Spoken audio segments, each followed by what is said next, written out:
Welcome back to my YouTube channel. Friends, ಇವತ್ತು ನಾನು ನಿಮಗೆ ರಾಗಿ ರೊಟ್ಟಿ ಯಾವ ರೀತಿ ಮಾಡೋದು ಅಂತ ತೋರಿಸ್ತಾ ಇದ್ದೀನಿ. ನೋಡಿ, ಇಲ್ಲಿ ನಾನೊಂದು ಕುಕ್ಕರ್ ಇಟ್ಕೊಂಡಿದ್ದೀನಿ. ಆ ಕುಕ್ಕರಲ್ಲಿ 1 ಗ್ಲಾಸ್ ನೀರು ಹಾಕಿದ್ದೀನಿ. ಗ್ಯಾಸ್ ಆನ್ ಮಾಡಿಬಿಟ್ಟು 1 ಗ್ಲಾಸ್ ನೀರು ಹಾಕಬೇಕು ಕುಕ್ಕರಿಗೆ. ಅದು ನೀರು ಹಾಕಿದ ತಕ್ಷಣ 1 ಸ್ಪೂನ್ ಹಿಟ್ಟು ಹಾಕಬೇಕು, ರಾಗಿ ಹಿಟ್ಟು ಹಾಕಬೇಕು. ಹಾಕಿಬಿಟ್ಟು ಏನು ಅದನ್ನು ಮಿಕ್ಸ್ ಮಾಡೋದೆಲ್ಲ ಬೇಡ. ಸುಮ್ಮನೆ ಈ ರೀತಿ ಹಾಕಿಬಿಟ್ರೆ ಅದು ನೀರು ಕುದೀತಾ ಇರಬೇಕಾದ್ರೆ ಈ ರೀತಿ ಅದು ಕುದಿಯುತ್ತೆ, ಮೇಲ್ಗಡೆ ಬಬಲ್ಸ್ ಎಲ್ಲ ಬರುತ್ತೆ. ಆವಾಗ ನಾನು 1 ಬೌಲಷ್ಟು ರಾಗಿ ಹಿಟ್ಟು ತೊಗೊಂಡಿದ್ದೀನಿ. ಇಲ್ಲಿ 1 ಕಪ್ ನೀರು, 1 ಬೌಲಲ್ಲಿ ರಾಗಿ ಹಿಟ್ಟನ್ನು ತೊಗೊಂಡಿದ್ದೀನಿ. ನೀವು ಇಲ್ಲಿ ಮುದ್ದೆ ಮಾಡಬೇಕಾಗಿತ್ತು ಅಂದರೆ ಸ್ವಲ್ಪ ನೀರಿನ ಕ್ವಾಂಟಿಟಿ ಜಾಸ್ತಿ ಹಾಕ್ಕೋಬೇಕು. ನಾನಿಲ್ಲಿ ರೊಟ್ಟಿ ಮಾಡೋ ಕಾರಣಕ್ಕೋಸ್ಕರ ಸ್ವಲ್ಪ ನೀರನ್ನು ಕಡಿಮೆ ಹಾಕ್ಕೊಂಡಿದ್ದೀನಿ. ನೋಡಿ, ಈ ರೀತಿಯಾಗಿ ಗ್ಯಾಸನ್ನು ಸ್ಲಿಮ್ಮಲ್ಲಿ ಇಟ್ಬಿಟ್ಟು ಈ ರೀತಿ ಮಿಕ್ಸ್ ಮಾಡಬೇಕು. ಇದು ಮುದ್ದೆಗಾದರೆ ಸ್ವಲ್ಪ ಜಾಸ್ತಿ ನೀರು ಬೇಕಾಗುತ್ತೆ. ಮುದ್ದೆ ಮಾಡೋದು ಸೇಮ್ ಇದೇ ರೀತಿ ಪ್ರೊಸೆಸ್ಸು. ನೋಡಿ, ಈ ರೀತಿಯಾಗಿ ಅದು ಮಿಕ್ಸ್ ಆಗಿದೆ. ತುಂಬ ನೀರಲ್ಲೇ ಬೇಯಿಸ್ಬೇಕಂತಿಲ್ಲ, ಮುದ್ದೆ ಥರ ಸ್ವಲ್ಪ ಅದು ಮಿಕ್ಸ್ ಆದರೆ ಸಾಕು. ಈಗ ಇದನ್ನೊಂದು 2 ನಿಮಿಷ ಗ್ಯಾಸ್ ಆಫ್ ಮಾಡಿ ಬಿಟ್ಟಿದ್ದೀನಿ. ನೋಡಿ, ಈಗ ಇದು ಕೈಯಲ್ಲಿ ಈ ರೀತಿ ಉಂಡೆ ಕಟ್ಟಿದರೆ ಈ ರೀತಿ ಕನ್ಸಿಸ್ಟೆನ್ಸಿ ಬರಬೇಕದು. ನೋಡಿ, ಈಗ ಅದನ್ನು ನಾನಿಲ್ಲಿ, ನೀವು ಬೇಕಾದ್ರೆ ಒಂದು ಪಾತ್ರೆ ಎಲ್ಲಾದರೂ ಹಾಕ್ಕೋಬೋದು. ನಾನಿಲ್ಲಿ ಗ್ಯಾಸ್ ಕಟ್ಟೆ ಮೇಲೇ ನಾನು ಮಾಮೂಲಿ ರೊಟ್ಟಿ ಮಾಡಬೇಕಾದ್ರೆ ಯಾವ ರೀತಿ ಹಿಟ್ಟನ್ನು ಹಾಕೋತೀನೋ ಅದೇ ರೀತಿ ಹಿಟ್ಟು ಹಾಕ್ಬಿಟ್ಟಿದ್ದೀನಿ. ನೋಡಿ, ಈ ರೀತಿಯಾಗಿ ತುಂಬಾ ಅದನ್ನು ಮಿಕ್ಸ್ ಮಾಡ್ಬೇಕು. ಪಕ್ಕದಲ್ಲಿ 1 ಬೌಲಲ್ಲಿ ತಣ್ಣ ನೀರು ಇಟ್ಕೋಬೇಕು. ಬಿಸಿ ನೀರಲ್ಲ, ತಣ್ಣಗಿರೋ ನೀರನ್ನೇ ಇಟ್ಕೊಂಡು ಅಲ್ಲಿ ಸ್ವಲ್ಪ ಕೈ ಅದ್ದಿ ಅಂದರೆ ಬಿಸಿ ಅಲ್ಲ, ಹಿಟ್ಟು ತುಂಬ ಬಿಸಿ ಇರುತ್ತೆ. ಹಾಗಾಗಿ ಅದನ್ನು ಸ್ವಲ್ಪ ನೀರಲ್ಲಿ ಕೈ ಅದ್ದಿ ಮಿಕ್ಸ್ ಮಾಡ್ತಾ ಹೋಗಬೇಕು. ಹಿಟ್ಟನ್ನು ತುಂಬ ಚೆನ್ನಾಗಿ ಅದನ್ನು ಮಿಕ್ಸ್ ಮಾಡಬೇಕು. ಪದೇ ಒಂದು 10 ನಿಮಿಷನಾದರೂ ನಾವು ಹಿಟ್ಟನ್ನು ಈ ರೀತಿಯಾಗಿ ಮಿಕ್ಸ್ ಮಾಡ್ಕೋಬೇಕು. ಅದು ಎಲ್ಲಿ ಒಂಚೂರು ಗಂಟು ಉಳಿದೇ ಇರೋ ಹಾಗೆ ಒಂಥರ ಸಾಫ್ಟಾಗಿ ಬರಬೇಕದು. ಅಷ್ಟು ನಾವು ಈ ಹಿಟ್ಟನ್ನು, ಈ ಹದನ ಎಷ್ಟು ನೀಟಾಗಿ ಎಷ್ಟು ಚೆನ್ನಾಗಿ ಮಾಡ್ಕೋತೀವೋ ಅಷ್ಟು ಚೆನ್ನಾಗಿ ನಮಗೆ ರೊಟ್ಟೆ ಬರುತ್ತೆ. ಇಲ್ಲ ಅಂದರೆ ಅದು ರೊಟ್ಟೆ ಎಲ್ಲ ಲಾಸ್ಟಿಗೆ ಎಲ್ಲ ಒಡೆಯಕ್ಕೆ ಸ್ಟಾರ್ಟ್ ಮಾಡುತ್ತೆ. ಹಾಗಾಗಿ ನೋಡಿ, ಈ ರೀತಿಯಾಗಿ ನಾನು ಹಿಟ್ಟನ್ನು ಎಲ್ಲ ಮಿಕ್ಸ್ ಮಾಡಿ ಒಂದು ರೋಲ್ ಮಾಡಿ, ನೋಡಿ ಇಷ್ಟೇ ತೊಗೊಂಡಿದ್ದು ನಾನು ಒಂದು ರೊಟ್ಟಿಗೆ. ಇಲ್ಲಿ ಒಂದು ಕಾಟನ್ ಬಟ್ಟೆ ತೊಗೊಂಡಿದ್ದೀನಿ. ಆ ನೀರು ಇಟ್ಕೊಂಡಿದ್ನಲ್ಲ, ಆ ನೀರಲ್ಲಿ ಅದನ್ನು ಡಿಪ್ ಮಾಡ್ತಾಯಿದ್ದೀನಿ. ಅದು ಯಾಕೆ ಅಂತ ನಿಮಗೆ ಇಲ್ಲಿ ಮುಂದೆ ತೋರಿಸ್ತೀನಿ ನಾನು. ದಯವಿಟ್ಟು ವಿಡಿಯೋನ ಕೊನೆವರೆಗೂ ನೋಡಿ, ಎಲ್ಲಿ ವಿಡಿಯೋನ ಸ್ಕಿಪ್ ಮಾಡಬೇಡಿ. ರಾಗಿ ರೊಟ್ಟಿನ ಯಾವ ರೀತಿ ಚೆನ್ನಾಗಿ ತಿಳುವಾಗಿ ರೊಟ್ಟಿ ಮಾಡ್ತೀವಲ್ಲ, ಜೋಳದ ರೊಟ್ಟಿ, ಅದೇ ರೀತಿಯಲ್ಲಿ ಬರುತ್ತೆ. ನಾವು ಲಟ್ಟಣಿಗೆ ಇರುತ್ತಲ್ಲ, ಆ ಲಟ್ಟಣಿಗೆಗೆ ಒಂದು ಹಾಳೆ ಕಟ್ಕೋಬೇಕು.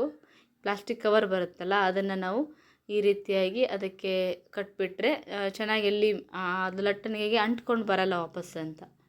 ನೋಡಿ, ಈ ರೀತಿಯಾಗಿ ಅದನ್ನು ಉದ್ದುತ್ತಾ ಹೋಗಬೇಕು. ನೀವು ಎಷ್ಟು ದೊಡ್ಡ ಉದ್ದುತ್ತೀರೋ ಅಷ್ಟು ದೊಡ್ಡದಾಗುತ್ತೆ ಅದು. ನೋಡಿ, ಒಂದು ಕೈಯಿಂದ ಅದನ್ನು ಒಂದು ಸಲ ತಿರುಬೇಕು, ಹಾಗೆ ಒಂದು ರೀತಿ ಉದ್ದಬೇಕು.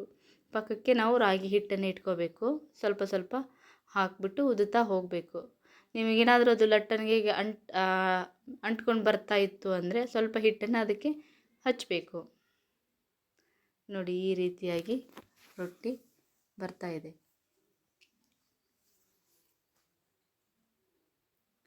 ನೋಡಿ, ಎಷ್ಟು ಚೆನ್ನಾಗಿ ತಿಳುವಾಗಿ ಬರುತ್ತೆ. ಈ ರಾಗಿ ಮುದ್ದೆ ಎಲ್ಲ ಇಷ್ಟಪಡದೇ ಇದ್ದವರು ಈ ರೀತಿ ರೊಟ್ಟಿ ಮಾಡ್ಕೋಬೋದು. ಅದು ಮಧ್ಯೆ ಎಲ್ಲರೂ ಒಂಚೂರು ಕಟ್ಟಾದರೆ ಅಲ್ಲಿ ಒಂಚೂರು ಹಿಟ್ಟು ಹಾಕಿಬಿಟ್ಟು ತಟ್ಟಿದರೆ ಕುತ್ಕೊಂಡ್ಬಿಡುತ್ತೆ. ನಾನು ಆವಾಗಲೇ ಹೇಳಿದ್ನಲ್ಲ, ಕಾಟನ್ ಬಟ್ಟೆ ನೀರಲ್ಲಿ ಡಿಪ್ ಮಾಡಿಟ್ಕೊಂಡಿದ್ದೆ. ಅದನ್ನು ನಾವು ಇಲ್ಲಿ ರೊಟ್ಟಿ ಹಾಕಿದ ತಕ್ಷಣ ಅದರ ಮೇಲುಗಡೆ ಸ್ವಲ್ಪ ಹಿಟ್ಟೆಲ್ಲ ಮೆತ್ಕೊಂಡಿರುತ್ತೆ. ಆ ಹಿಟ್ಟನ್ನು ಆ ಬಟ್ಟೆಯಿಂದ ಹಿಂಗೆ ಅದ್ದಿ ತೆಗೆದ್ರೆ ಅದು ಬಂದುಬಿಡುತ್ತೆ. ಅಂದರೆ ಇಲ್ಲ, ರೊಟ್ಟಿ ತಿಂತಾ ಇರಬೇಕಾದ್ರೆ ಒಂಥರ ಹಿಟ್ಟು ತಿಂದಂಗೆ ಆಗುತ್ತೆ. ಹಾಗಾಗಿ ಅದು ತೆಗೆದುಬಿಟ್ರೆ ಚೆನ್ನಾಗಿ ಬರುತ್ತೆ ಅಂತ. ಈಗ ನಾವು ಜೋಳದ ರೊಟ್ಟಿಗೆಲ್ಲ ಮಾಡ್ತೀವಲ್ಲ, ಅದೇ ರೀತಿ ಮಾಡೋದು ಅದನ್ನು. ನೋಡಿ, ಈ ರೀತಿಯಾಗಿ ಬೆಂದಿದೆ. ನಾನು ನಿಮ್ಗೊಂದು ಸ್ವಲ್ಪ ಮಾಡೋದನ್ನು ತೋರಿಸ್ತೀನಿ ಯಾವ ರೀತಿ ಅಂತ. ನಾನಿಲ್ಲಿ 1 ರೊಟ್ಟಿ ಬೇಯೋಷ್ಟರಲ್ಲಿ ಇನ್ನೊಂದು ರೊಟ್ಟಿ ರೆಡಿ ಮಾಡ್ತಾಯಿದ್ದೀನಿ. ನೀವು ಕೂಡ ಅಷ್ಟೇ ಫಾಸ್ಟಾಗೇ ಉದ್ಕೋಬೋದು, ಫಾಸ್ಟಾಗಿ ಬರುತ್ತೆ. ಅದು ಎಲ್ಲಿ ಕಟ್ಟಾಗಲ್ಲ ರೊಟ್ಟಿ.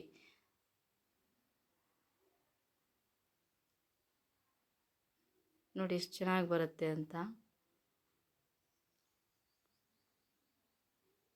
ನೀವು ಇದಕ್ಕೆ ಯಾವುದಾದ್ರೂ ಪಲ್ಯ ಮಾಡ್ಕೋಬೋದು. ಕಾಳು ಪಲ್ಯ ಮಾಡ್ಕೋಬೋದು, ನಿಮ್ಗೆ ಯಾವ್ದು ಎನಿ ಪಲ್ಯ ಏನಾದರೂ ಮಾಡ್ಕೋಬೋದು. ನಾನಿಲ್ಲಿ ಕಾಯಿ ಚಟ್ನಿ ಮಾಡಿದ್ದೀನಿ. ಕಾಯಿ ಚಟ್ನಿ ಕಾಂಬಿನೇಷನ್ ಚೆನ್ನಾಗಾಗುತ್ತೆ.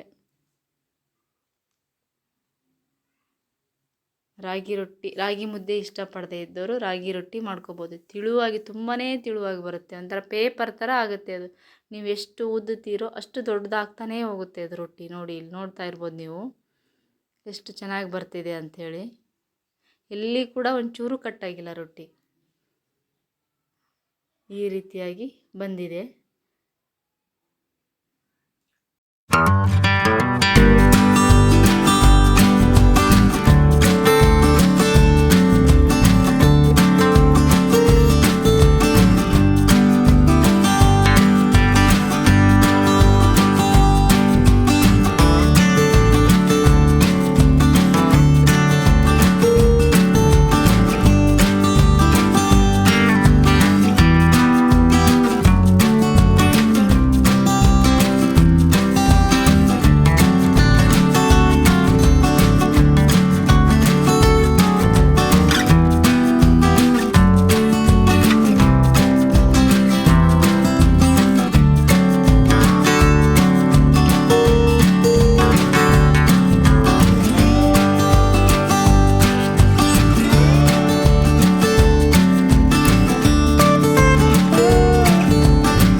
ನೋಡಿ ಸಪೋರ್ಟ್ ಮಾಡಿ. ಓಕೆ, ಹಾಗಾದರೆ ನೆಕ್ಸ್ಟ್ ಆರೋಗ್ಯಕರವಾದ ಅಡುಗೆ ಜೊತೆಗೆ ನೆಕ್ಸ್ಟ್ ಬ್ಲಾಗಲ್ಲಿ ಸಿಗ್ತೀನಿ. Thank you for watching.